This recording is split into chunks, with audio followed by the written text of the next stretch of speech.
Hi everybody, I am Sarika and this is my first lecture on factorisation.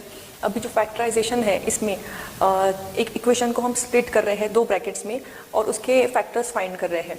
अभी अगर degree of equation is 2 तो हमारे कितने factors निकलेंगे? 2 फैक्टर्स।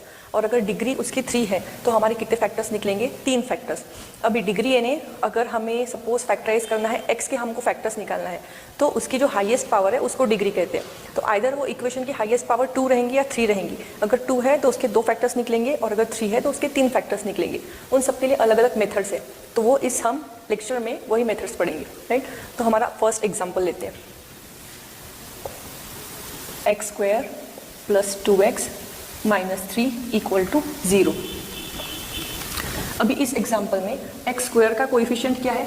1 है और कांस्टेंट क्या है? -3।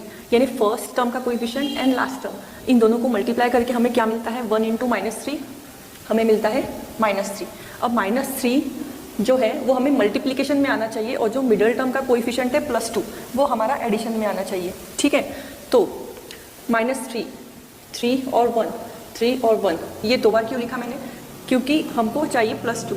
अभी अगर हमको मल्टीप्लिकेशन में माइनस मिल रहा है, इसका मतलब क्या हुआ कि आइदर 3 को माइनस है या 1 को माइनस लगा हुआ है, राइट। क्यों? क्योंकि minus into plus is minus.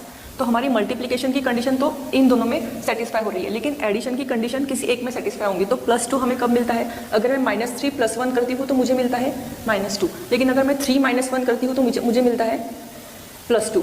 हमें चाहिए +2, तो हम कौन से फैक्टर्स लेंगे? 3 और -1 को फाइनल करेंगे।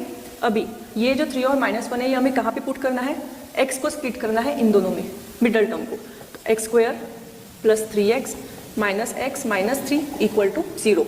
अभी पहली 2 टर्म और आखिरी 2 टर्म में से हमको एक एक टर्म कॉमन ऐसे निकालना है कि जो ब्रैकेट में बचेगा वो दोनों का सेम आना चाहिए। अभी x इन द ब्रैकेट यहाँ पे आएगा x + 3 और यहाँ से कॉमन क्या निकल रहा है? साइन निकल रहा है, यानी -1। तो क्या? x + 3 = 0। अभी ब्रैकेट्स हमारी सेम आ गई। इस जो कॉमन ब्रैकेट है इसको हम एक बार लिखेंगे और जो बची हुई टर्म्स है उसको एक बार लिखेंगे और फिर दोनों ब्रैकेट को अलग अलग सेपरेट 0 से इक्वेट करेंगे। x + 3 = 0, x - 1 = 0। तो x = अगर ये उस साइड जाता है तो क्या आएगा? -3 और x = के उस साइड जाएगा तो प्लस का माइनस, माइनस का प्लस। तो हमारे फैक्टर्स क्या आ गए? -3 और +1। यानी जो फाइनल फैक्टर्स आते हैं वो इसके उल्टे रहेंगे। ये जो आएगा इसके साइन उल्टे रहेंगे। क्यों? क्योंकि ये जो आया हुआ है वो बेसिकली हम यहाँ पे पुट करने के लिए आया हुआ है। फाइनल फैक्टर्स के साइन अपोजिट रहेंगे, ठीक है। अब ये एक एग्जाम्पल हुआ और एक एग्जाम्पल देखेंगे हम।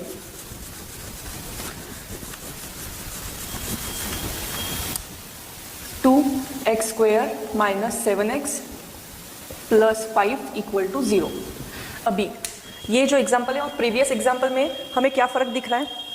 प्रीवियस एग्जाम्पल में क्या था? x² का कोएफिशिएंट 1 था और यहाँ पे x² का कोएफिशिएंट क्या है? 2 है। तो हमको ये 2 को और ये कांस्टेंट को मल्टीप्लाई करके क्या मिलता है? 2 × +5 10।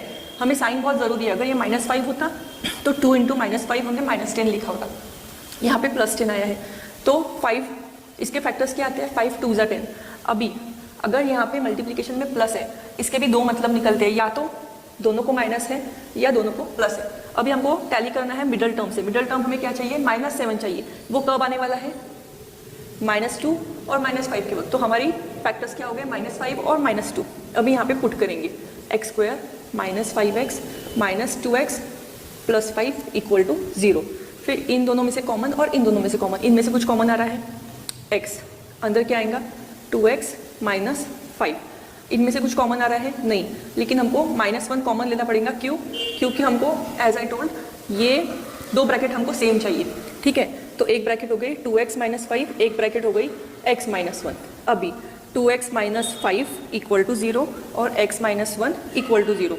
तो यहाँ पे 2x = 5 उधर चला गया, -5 का +5, x = 1 और x = ये जो मल्टीप्लिकेशन का था ये डिवीजन में आ गया और x = 1। ये हमारे 2 फैक्टर्स हो गए 5/2 और 1। तो इस टाइप का एक सेकंड प्रॉब्लम हमने देखा जिसमें x² का कोएफिशिएंट क्या था? अदर देन 1 था। यहाँ पे जो भी रहेगा उसको आपको कांस्टेंट के साथ मल्टीप्लाई करना है और उसके फैक्टर्स करना है।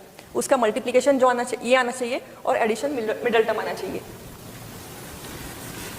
अभी